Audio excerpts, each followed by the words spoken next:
I had exactly 48 hours before my sister's name would be permanently removed from every document tied to Harper's Lakeside, the restaurant I had bled for, sacrificed for, and built from a seasonal fish fry shack into something this small Wisconsin lake town had never seen before. 48 hours before the LLC amendment would be filed, before the bank access would be severed, before the woman who had smiled beside me at every ribbon cutting and every Chamber of Commerce dinner would be erased from the business like she had never been there at all. But that's not what stopped me cold the night my son turned 12. It wasn't the paperwork. It wasn't the lawyers. It wasn't even the conversation I had overheard at the dock a week earlier, the one that had kept me awake every night since. The one that I had tried to explain away in the small hours of the morning when the lake was dark and the house was still. What stopped me was the bruise under my son's eye. And then it was his voice, quiet, careful, devastating, cutting through the birthday candles and the laughter and the lake breeze drifting in through the open dining room windows. And when he spoke, my sister's wine glass slipped from her fingers and shattered on the floor. The room froze. Every guest, neighbors, restaurant staff, the parents of Theo's school friends, turned toward the sound. My sister stood very still, her face the color of the tablecloth, her lips parting around words that never came. My mother pressed a hand to her chest. My father looked away, and my son stood at the head of his own birthday table, with a bruise under his eye and a question in his voice that no 12-year-old should ever have to ask. Let me take you back. My name is Jillian Harper. I am 40 years old. I live in a town called Madison Lake, Wisconsin, population just under 5,000, the kind of place where people still wave from their porches, and the local paper covers Little League games on the front page. My family has been here for 3 generations. My grandmother opened a bait shop on this lake in 1962. My father turned it into a restaurant in 1988. And I rebuilt that restaurant from near bankruptcy in 2015 after my father's health declined and the bills came due all at once and nobody else stepped up. Nobody stepped up. That detail matters. Hold on to it. Harper's Lakeside sits on the north end of the lake, a white and cedar building with a wraparound porch and a dock that stretches 40 feet over the water. In the summer months, it smells like grilled walleye and wood smoke and the particular sweetness of the lake when the wind comes from the east. In the winter, it smells like coffee and pine cleaner and the paperwork I bring home every Sunday night. I know every inch of that building. I know which floorboard creaks near the host stand, which walk-in cooler runs 2 degrees warm, which supplier will knock 10% off an invoice if you call him before 8 in the morning. I built that knowledge the hard way, year by year, while my sister drove up from her house in Green Bay twice a month to manage the second location, a smaller cafe-style space we'd opened in 2019, and collected a salary that my parents had negotiated on her behalf before I even knew the terms were being discussed. My parents, Stanley and Irene Harper, good people in the ways that small towns measure goodness. They gave to the church. They knew their neighbors' names. They showed up. But they had a blind spot the size of Lake Michigan, and that blind spot had a name. Mara. Mara was the firstborn. 4 years older than me, she arrived in this family like an announcement. She was the one who gave the valedictorian speech, the one who got the car at 16 without asking, the one whose wedding my parents funded entirely while mine, a small backyard ceremony that ended in divorce 2 years later, was called a lovely little celebration. She was the one whose son Tucker was spirited and passionate and just a big personality, while my son Theo was too quiet and too sensitive and a little bit of a worrier, isn't he? Said with sighs, said like diagnoses, said in front of him sometimes at Sunday dinners when I hadn't yet learned to leave early. Theo, my son, 12 years old the night everything fractured. He is slight and dark-haired, and he reads the way other kids watch television, completely, hungrily, without looking up. He is the kind of boy who notices things, who remembers what you said 3 weeks ago, who feels things longer and deeper than other people realize because he keeps most of it inside. My parents read that as weakness. I read it as depth. We were not looking at the same child. I want you to understand who Theo was before that birthday party, because understanding who he was makes what was done to him that much more unforgivable. He was 12 years old, and he was afraid to speak up because someone had made him believe that no one would listen. Let me tell you how that happened. It started, or at least the part I know about started, 7 days before his birthday. I had worked a 14-hour day at Harper's Lakeside. It was a Thursday in late June, the beginning of peak season, and we were down 2 servers, and the walk-in cooler had finally given up on running at the correct temperature, and I had spent 45 minutes on the phone with a refrigeration company that could not get anyone out until Monday. By the time I drove home, the sun was already low over the water. The lake was copper-colored and still. I parked in the driveway and just sat for a moment with the engine off, breathing. Then I walked around to the back of the house, intending to sit on the dock for 10 minutes before going inside. I needed the water. I always have. On the worst days, even just looking at the lake levels, something out inside me. I was 20 feet from the dock when I heard my sister's voice. She was near the boat shed, pacing, phone pressed to her ear. Her back was to me, and the boat shed shadow covered the far end of the dock, and she had no idea I was standing in the gravel path between the hydrangea bushes and the fence. I heard pieces at first, the way you do when you're not trying to listen, just syllables and tone, her voice sharper than it needed to be on a quiet evening. Then a phrase that landed cleanly, "Dad's giving Theo everything." I stopped. Her voice dropped slightly, the way it does when she's trying to sound reasonable while saying something she knows isn't. If he's the favorite now, someone needs to show him it's not that easy. A pause. Then, "You're right. We need to control this before it's too late." I didn't move. I didn't breathe. The gravel under my shoes felt suddenly loud, though I hadn't taken a step. Control what? I kept thinking. Control what? Then she said it. The restaurant. Her tone shifted when she said it. It wasn't frustration anymore. It was strategy. The voice she used in business meetings, the one that impressed my parents because it sounded decisive and adult. "We need to control the restaurant," she said, "before it's too late." The man on the other end of the call was her husband, Eric. I could tell from the way her replies softened briefly between the harder sentences, the particular register she reserved for him. I heard her say, "Eric just makes sure he knows his place." And then she moved slightly, and I took one step back, and my shoe found a loose piece of gravel, and it shifted under me. Not loud, but enough. She paused, turned slightly, looked toward the dock without seeing me. I was already back in the shadow of the fence. I stood there for a long time after she went inside. The lake had gone from copper to gray while I wasn't looking. The dock lights were on, and I replayed every word she had said until I had them memorized. He knows his place. Who was he? Theo? He was 12. He didn't have a place in the restaurant yet. He was a child. He was years away from any of this. Unless it wasn't about the restaurant at all. Unless his place meant something else. Something smaller and more immediate and more cruel. I went inside and found Theo in the living room, curled up in the armchair by the lamp with a book open on his knees. He looked up when I came in. "Hi, Mom." His voice was easy, normal, the voice of a child who did not know that his name had just been used like a problem to be solved. I sat beside him, put my hand on his shoulder. "You okay, kid?" He nodded without fully meeting my eyes and went back to his book. I should have asked him more. I should have sat there longer. I should have said, "Has Tucker been bothering you? Has anyone said anything to you that felt wrong?" I didn't. I told myself I was overreacting. I told myself that Mara was ambitious and sometimes careless with her words, but she wasn't cruel. We had grown up together. We had shared a room until she was 14. We had pressed our foreheads together under a flashlight in the dark and told each other things we hadn't told anyone else. That was 25 years ago. People change. I had told myself they don't, not in the ways that matter. I was wrong about that. I went to bed and I didn't sleep, and in the morning I told myself I had heard things wrong. I almost believed it. The birthday party was a Saturday in late June, the evening of the 23rd. I had planned it for 3 weeks. Streamers in Theo's favorite colors, deep blue and forest green, and a cake from the bakery in town that he had picked out himself.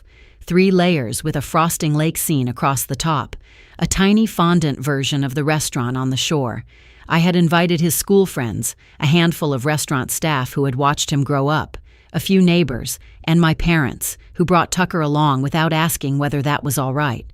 Tucker arrived the way he always arrived, ahead of everyone else's comfort somehow. 15 years old, broad-shouldered, wearing a look of mild contempt for the decorations and the children's party atmosphere that he wore so naturally it seemed built in. My parents fussed over him within 30 seconds of walking in. "So tall," Irene said.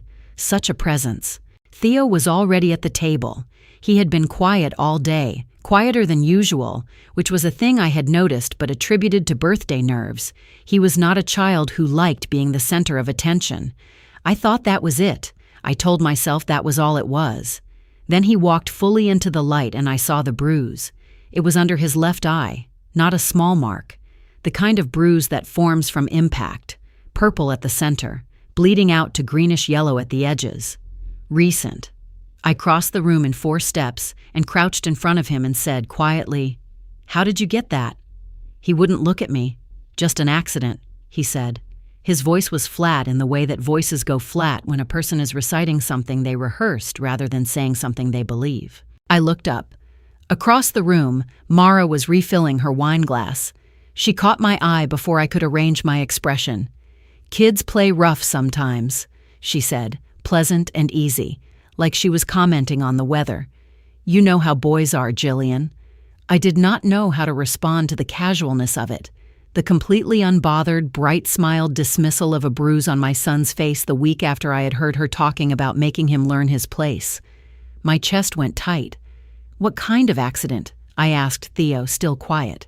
He twisted the edge of his napkin between his fingers and said nothing and glanced, just once quickly, toward my sister. That glance. I have thought about that glance every day since. It was the glance of a child checking whether the person who frightened him was watching before he decided what to say. He was 12 years old, and he was doing threat assessment at his own birthday party.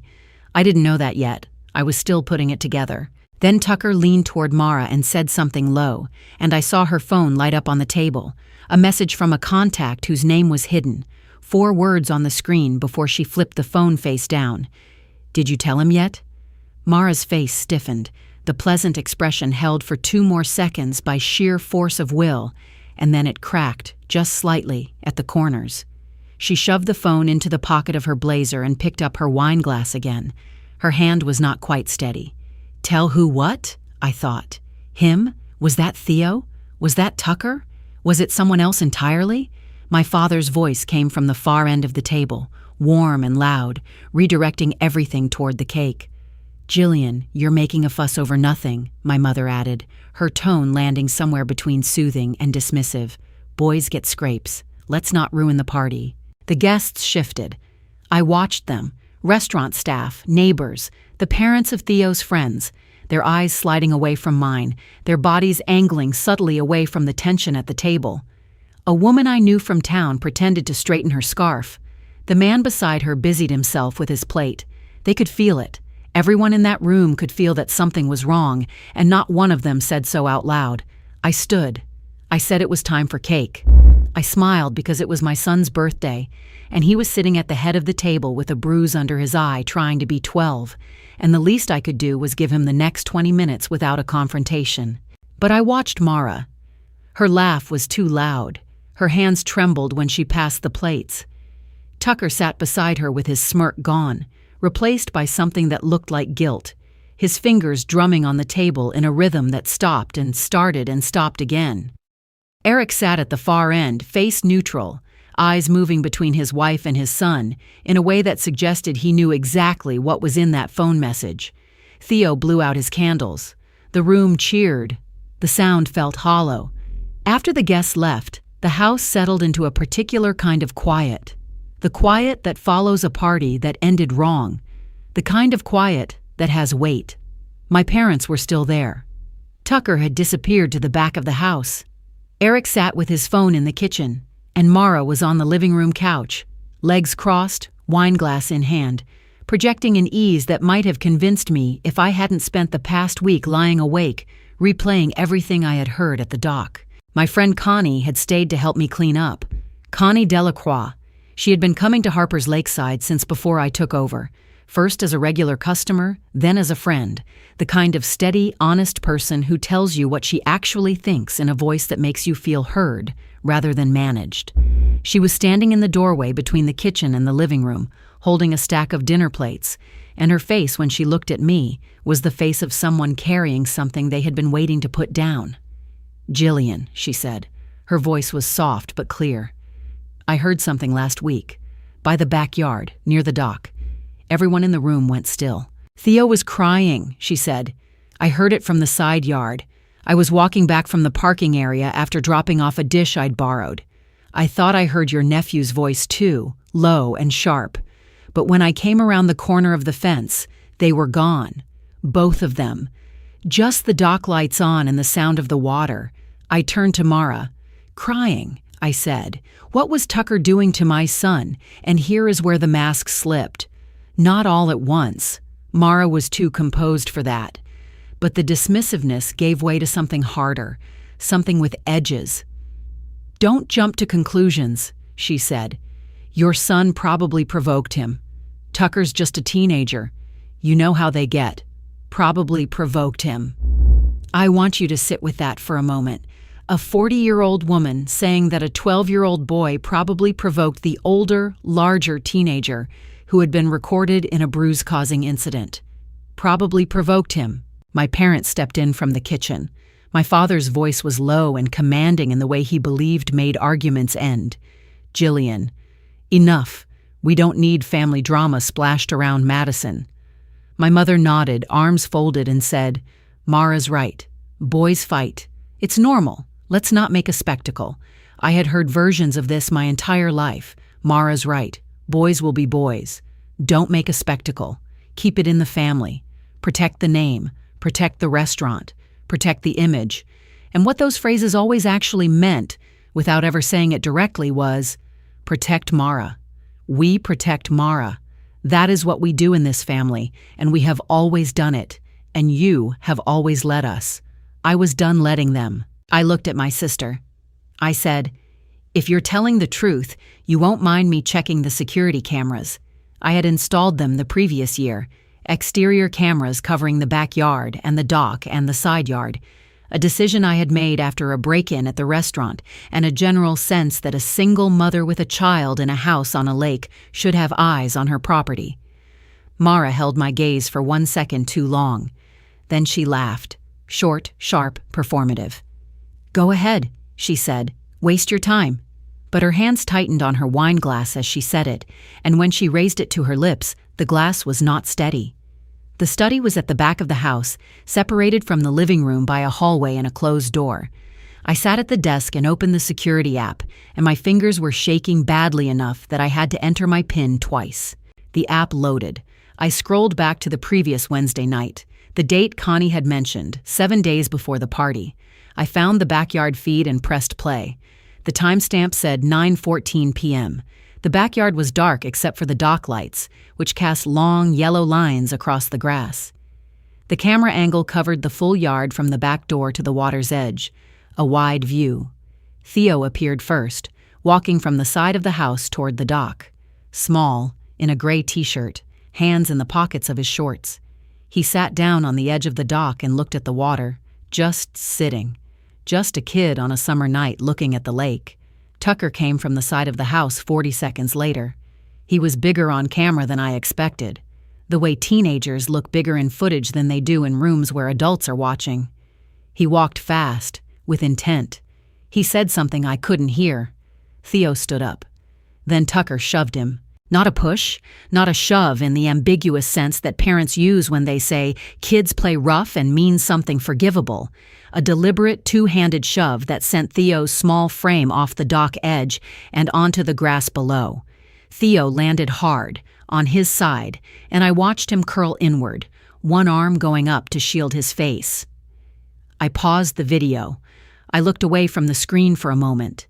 At the bookshelf on the wall. At the framed photo of Theo at 9 years old, sitting on the dock with a fishing rod he had never quite figured out how to use. At the window, where the lake was dark and quiet, and had no idea what I was feeling. I pressed play again. Tucker stood over Theo and said something. His expression was not the expression of a teenager caught up in a fight that got out of hand. It was deliberate. It was satisfied. And then Mara came into the frame. She had been standing at the far edge of the camera's range, near the shadow of the boat shed, far enough back that she might later claim she hadn't seen clearly, close enough that she had seen everything. She walked toward them slowly, arms crossed.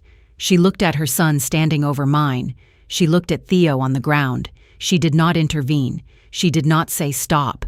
She did not reach down to help my son up, did not put herself between Tucker and Theo, did not do the single basic thing that any adult human being with functioning moral instincts would have done.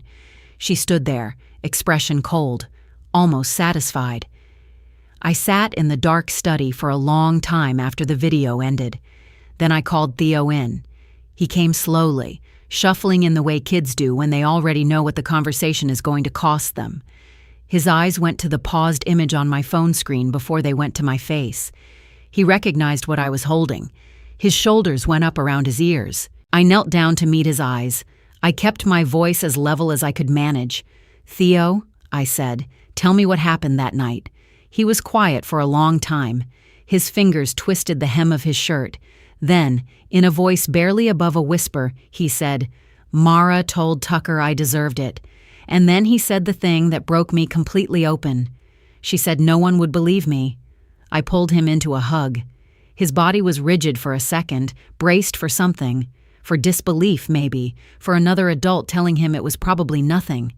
And then he went soft against me, and his shoulders shook once, just once, and then were still. I held him there for a long time, my hand on the back of his head.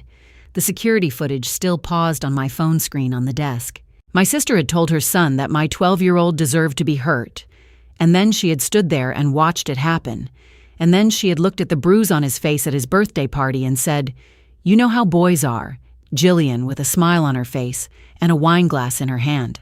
When I walked back into the living room, I was calm, in the way that you get calm when the thing you have been afraid might be true turns out to be true, and there is nothing left to protect yourself from. The fear was gone. What replaced it was something clear and cold and very, very focused. I held up my phone. The image on the screen was unmistakable. Tucker over Theo, Mara standing in the background, arms crossed. "Care to explain this?" I said.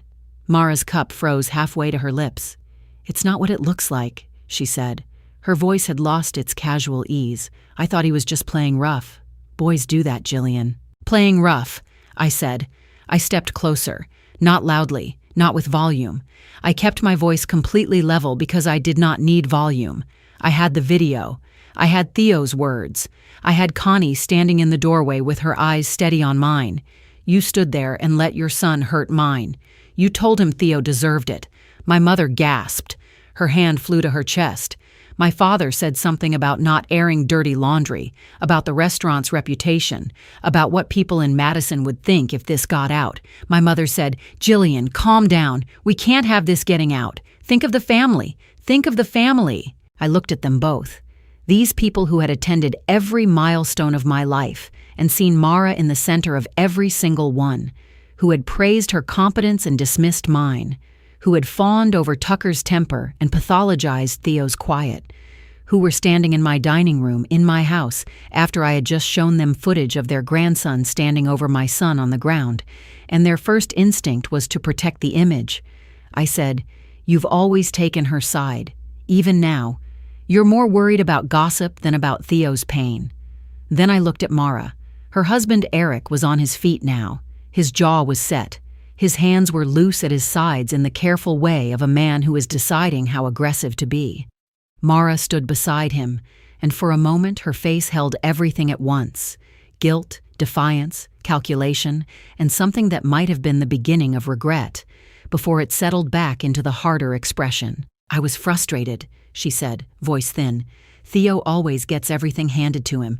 He's the golden child now, Dad's favorite. I told Tucker to put him in his place. I didn't think he'd actually—" She stopped. She had said it herself.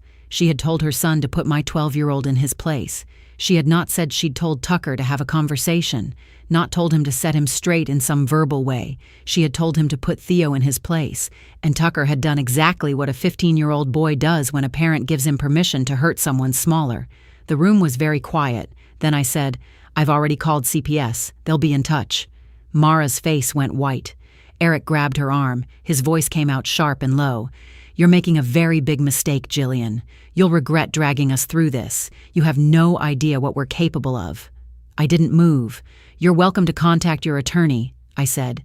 "He'll want to see this footage." Eric looked at Mara. Something passed between them. Not affection, more like a calculation, a rapid assessment of exposure and risk. Then he said, "We're done here." He steered her toward the door. Mara's eyes stayed on me until the last second, burning with something I couldn't fully name. Resentment, humiliation, the particular fury of someone who has counted on a system that has just failed them for the first time. The door shut. My parents stood in the middle of the room, lost. "You've gone too far," my mother said, voice thin. "We could have handled this ourselves." My father shook his head, already muttering about the restaurant's name, the town's opinion, the family's reputation. I looked at them for a long moment. I had loved these people my entire life. I had made allowances for their favoritism because I understood that it was not malice.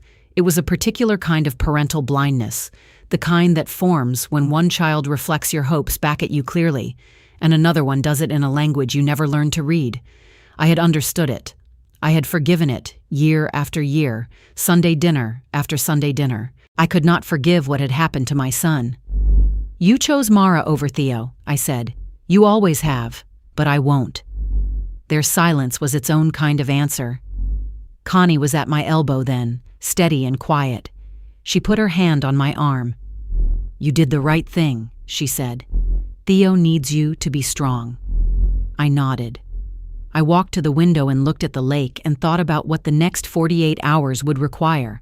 I had a phone call to make, several actually, and in the morning there would be a conversation that would end things permanently and begin others that I couldn't yet see clearly. But Theo was safe in his room, and the truth was documented, and I had stopped waiting for someone else to protect my son. That was enough for tonight.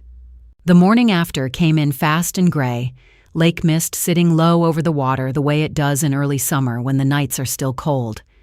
I had slept maybe 3 hours, not from anxiety this time, but from the specific alertness that comes after a decision has been made and the body has not yet caught up with the mind's certainty. I was at the kitchen counter with coffee when Connie arrived.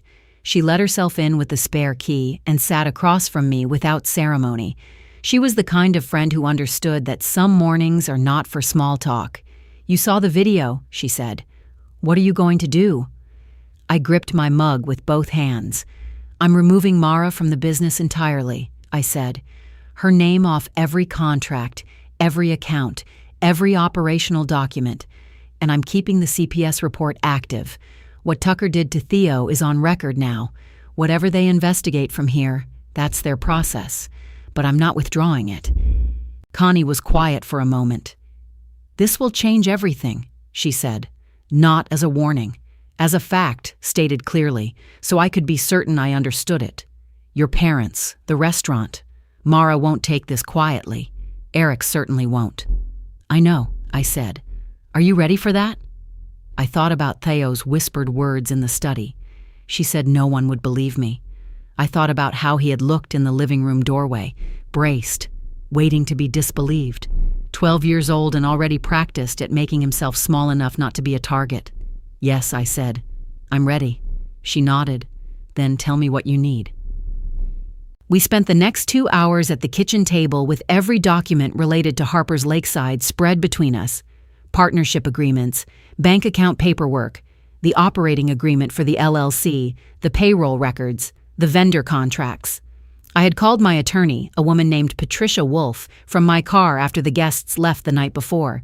She had called back at 7 this morning. She had reviewed the situation and confirmed what I already knew. As the majority owner and primary operator of the business, I had full legal authority to remove Mara from her management role at the second location and revoke her access to shared accounts. The business wasn't a 50-50 partnership. My parents had structured it that way in 2019 when Mara took over the second location, but they had given her an operational role, not an ownership stake. Mara had never corrected that understanding. I had always assumed it meant she had been fine with it. Now I wondered if she had been planning to remedy it some other way. The restaurant, I told Connie. It was always supposed to be THEO'S. From the beginning, that was the plan. My grandmother's legacy, through my father, through me, to him. Mara knew that. My parents knew it. Mara deciding that her son deserved a piece of it, or all of it. That was never a conversation that happened at a table with lawyers present. That was a phone call by the doc at 9 o'clock at night. I need you to help me run it, I told Connie, long term, until Theo is old enough to be a real part of it. She had been in the restaurant industry her whole career. She knew operations, she knew people, she was steady in a crisis. She was the person I trusted more than anyone I was related to. She looked at me steadily. "You know I'm in," she said. "I'll teach him everything. How to balance the books, work the floor, handle vendors, manage the people side of it. He'll grow into it." She paused. "He's already growing into it." We spent the rest of the morning on logistics. I called Patricia back and she walked me through the amendment process for the LLC. I drafted the letter to Mara, formally notifying her of her removal. I sent emails to our bank and our shared vendors. I documented everything, not out of anxiety, but out of the clear-eyed understanding that Eric had threatened legal action the night before, and I intended to be completely, thoroughly, documentably right when he tried to make good on it. By the time Mara arrived, the work was essentially done. She came in through the back door with Eric behind her. Her face was composed in the way of someone who had spent the night preparing. Eric walked a half step behind her, which meant he was letting her lead, which meant they had agreed on a strategy.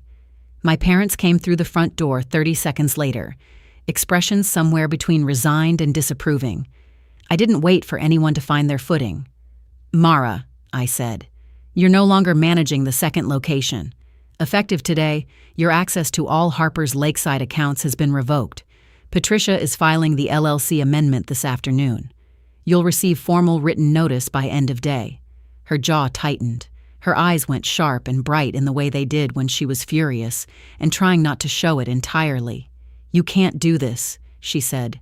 "I have given years to that location. I built it from nothing." I held her gaze. "You poured your energy into your own ambition," I said, "and then you poured venom into my son. I saw the footage. I heard Theo. You told Tucker he deserved it, and then you stood there and watched." She opened her mouth. I said, "Don't." Eric stepped forward, voice low and tight. "This is an overreaction, Jillian. You're making a decision with legal consequences out of emotion. We will pursue this. I want you to understand that clearly." "My attorney is already aware," I said. "She's reviewed the security footage. She's reviewed Theo's account. She's reviewed Connie's testimony. I am confident in my position. You're welcome to test it." Eric's eyes shifted. Not much, just a flicker.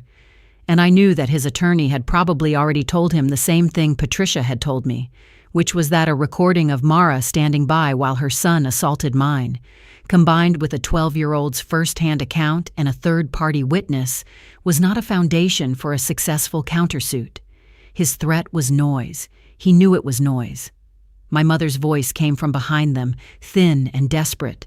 "Jillian, please, think about what this does to this family. Think about what people will say." "The restaurant's name. I'm reporting Tucker's actions to CPS," I said, "and I'm keeping that report open. They'll conduct their own investigation. That's already in motion." My mother made a sound I had not heard from her since I was very small. My father put his hand on her arm and said something under his breath. Mara's composure broke. Not dramatically. No tears, no shouting. But her voice went small and tight in a way I had almost never heard from her. "You're going to destroy everything over this," she said. "Our whole family. Everything Mom and Dad built. You're burning it down because of my son," I said. "Yes. That's exactly right." She looked at me for a long moment with an expression that moved through several things before it settled on something that looked almost like grief. Then Eric touched her elbow, and she let herself be guided toward the door. She turned back once. Her eyes were dry, but her face held something raw and complicated. "I have one thing to say to you," she said. Her voice was very quiet. "I didn't mean for it to go this far." "I know," I said. But it did. The door closed, this time quietly. My parents stayed a few minutes more. My mother cried softly. My father stared at the floor. They said what they had to say, about family, about reputation, about the cost of what I was doing. I listened. I did not argue. I did not try to change their minds. They were going to believe what they were going to believe, and I had come to understand that my parents' approval had never actually been available to me. I had just spent 40 years in line for it. I was done waiting in that line. When they left, the house was quiet in a way it had never quite been before. Not the quiet of emptiness, more like the quiet of clarity, of a room that has been cleared. Connie sat at the counter. She didn't say anything. She poured more coffee and slid the mug across to me, and that was exactly right. We drove to Harper's Lakeside that afternoon, Connie and I. The lake road was quiet, the summer traffic still thin on a weekday morning, the trees thick with early July green on both sides of the highway. I had driven this road thousands of times. I knew every curve, every dip, every point where the lake appeared briefly through a gap in the trees. I had driven it at 6 a.m. in February when the road was ice, and I had driven it at midnight after a 12-hour Friday service when my feet ached and my mind was already on the following morning's prep list. I had built something on this road. I wanted Theo to know that. Not as pressure, not as the weight of obligation that parents sometimes pass to children disguised as legacy, but as the knowledge that things built with love and stubbornness and years of work are real. They are permanent. They belong to the people who made them. When we pulled into the lot, the workers were already there. I had ordered the new sign 6 weeks earlier. I hadn't told anyone. I had held the secret carefully, the way you hold things that are too important to expose before they're ready. I had called the sign company and given them the dimensions and the font and the color, and I had paid the deposit and arranged the installation date, and then I had gone back to work. Theo's Lakeside Kitchen. The letters were going up as we parked. Bold and clean, the cedar backing freshly stained, the lettering in the deep blue-green I had chosen, because it was the color of the lake at late afternoon when the light comes from the west. The workers were lifting the final panel into the brackets, and the whole thing caught the July sun in a way that made it look like it had always been there. Connie grabbed my arm. "It's perfect," she said. I couldn't speak for a moment. I stood in the parking lot of the restaurant I had rebuilt from near nothing, and I looked at my son's name on the sign, and something that had been tight in my chest for years, not just for the past week, but for years, finally loosened. Inside, the restaurant was its normal Thursday afternoon self. Servers doing side work, a few early lunch customers at the bar, the kitchen in the specific, productive hum that I loved. The sound of a place that knows what it is and does it without drama. I walked through to the back office and sat down with the operational documents and Connie across from me, and we began the detailed work of transition. Mara's name came off every contract. Her access to the payroll system, the vendor portals, the bank accounts, all of it revoked in the methodical, documented way that Patricia had outlined, creating a paper trail that was airtight against any future claim of wrongful removal.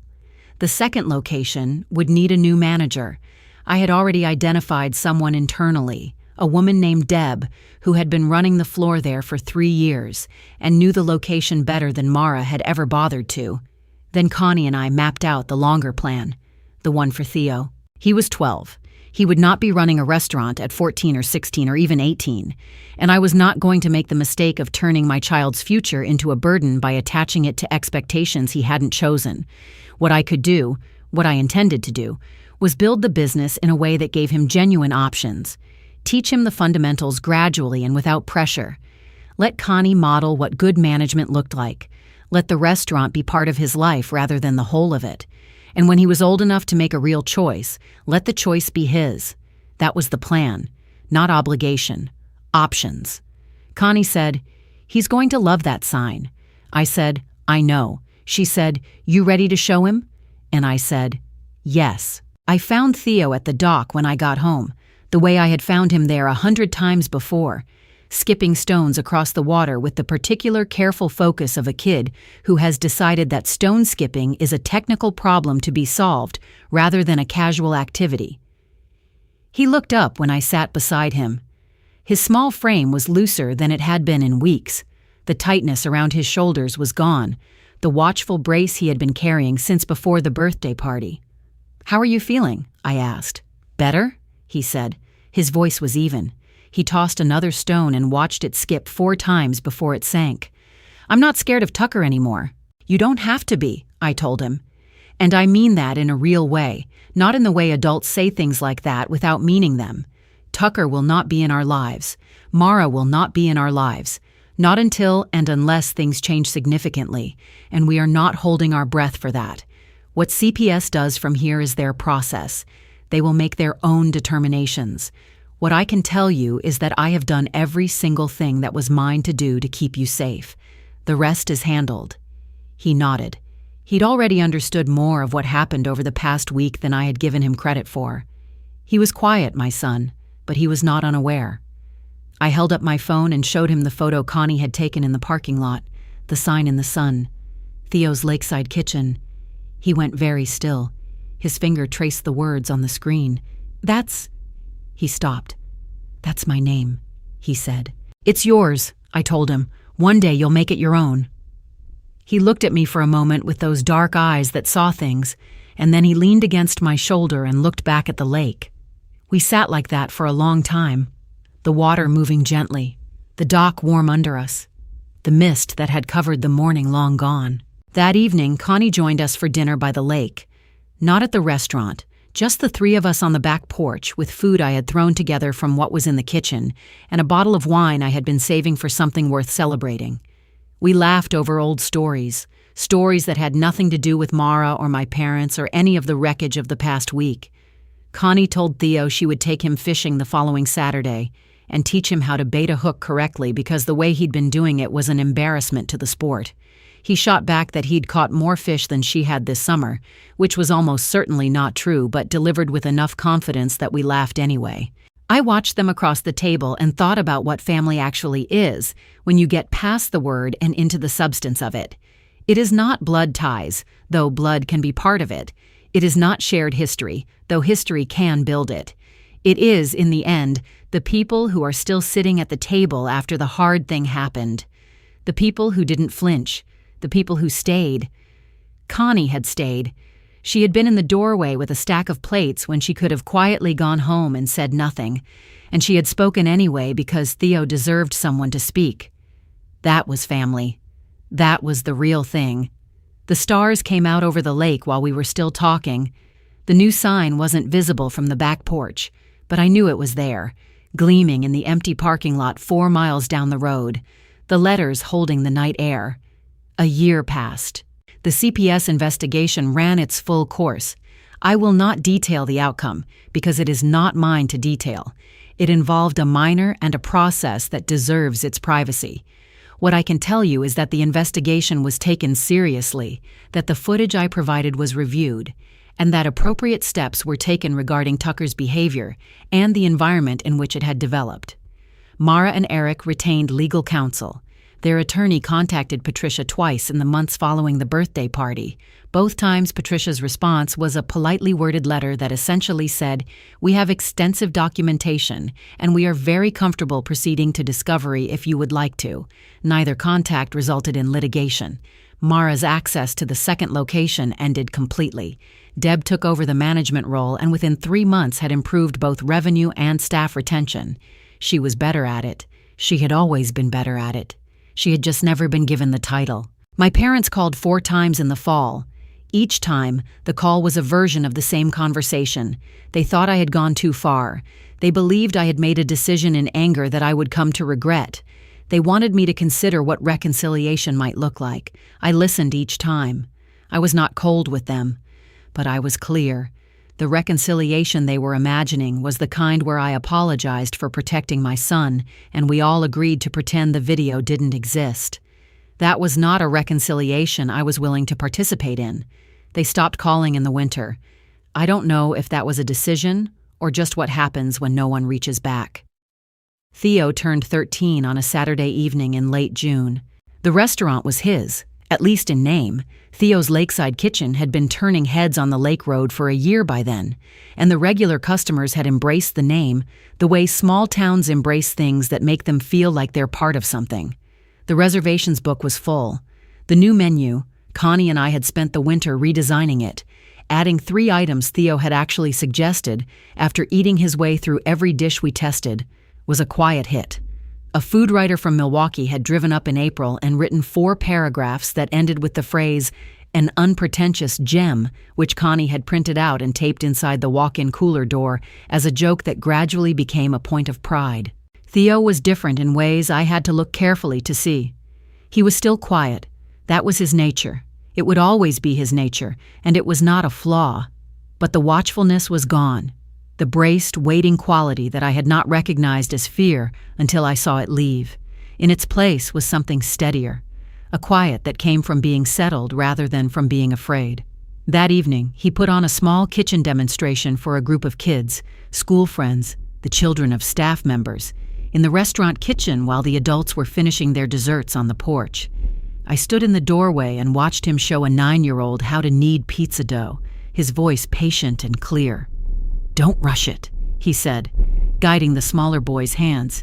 "It's like building something. You take your time to get it right?" The kid nodded seriously and put everything he had into the dough.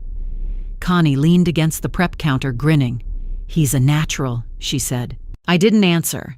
My throat was too tight. Near the end of the party, a server came to find me with an envelope in her hand. The handwriting on the front was Mara's. I recognized it before she had finished crossing the room. The server's expression was uncertain. She had been with us long enough to understand that this name was not uncomplicated. I took the envelope and brought it to Theo myself, where he was cutting his birthday cake at the long table.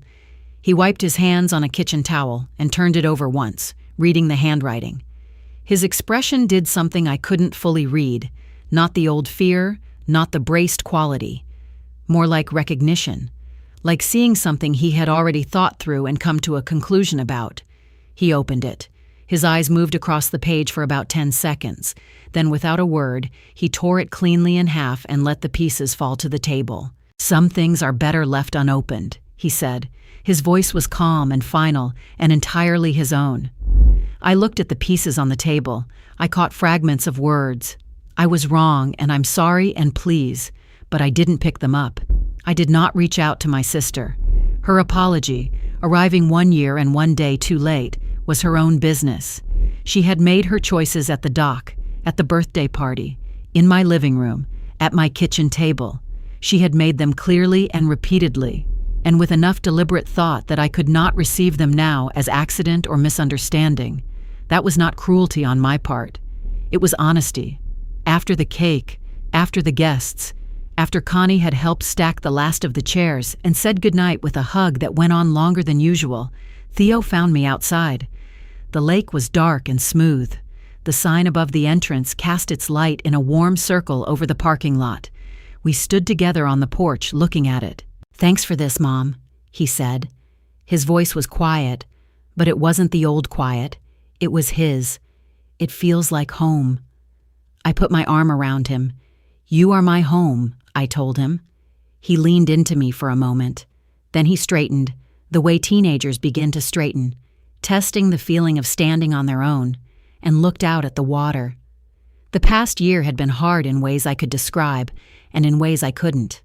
The legal process, the silence from my parents, the grief of watching a version of my family disintegrate, understanding that some things, once broken cleanly enough, do not repair. There had been days in the fall when I had sat in the back office of this restaurant after close and felt the weight of all of it, the loneliness of a decision that was right but costly, the particular exhaustion of having been the only one who stood up. But I would make the same decision again. Every single time. I thought about what Theo had said in the study, a year ago, in a whisper barely above nothing. She said no one would believe me. And then I thought about him at the kitchen table tonight, tearing that letter in half, his voice clear and unafraid. Some things are better left unopened. He had moved from one of those sentences to the other in 1 year, because someone believed him. That was everything. Family isn't blood, I said. My voice was soft, more thinking aloud than speaking to him. It's trust. It's choosing the people who stay. He nodded, eyes on the lake. I get it, he said. We've got that now. His laughter carried across the water as I reached back to switch off the porch light. The sign was still lit. Theo's Lakeside Kitchen, glowing in the dark above the parking lot, above the lake road, above the small Wisconsin town where my grandmother had once opened a bait shop, and the legacy of that had moved through generations and losses and betrayals and early mornings and late nights, and eventually arrived here, at a 13-year-old boy with a quiet voice and his name on a sign and his whole life still ahead of him. I locked the door. I walked home beside my son. The lake was still.